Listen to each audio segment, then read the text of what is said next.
একটা দারুণ দৃশ্য না? আসলে কুকুর প্রেমীদের জন্য এর চেয়ে ভালো সুন্দর দৃশ্য আর হয় না। লোকটাকে অসংখ্য ধন্যবাদ। মুরগির দোকান।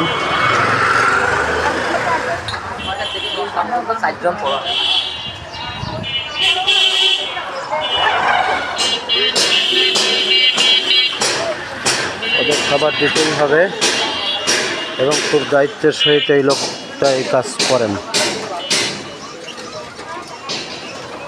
দোয়া রইল এই লোকটার জন্য। ওরে একটু দিও ভাই, ও খুবই দুর্বল, ওরে মনে হয় দেয় না। এই যে মরাটা, ওই যে ভাই, ও পাবে না তো। যাক, ধন্যবাদ ভাই।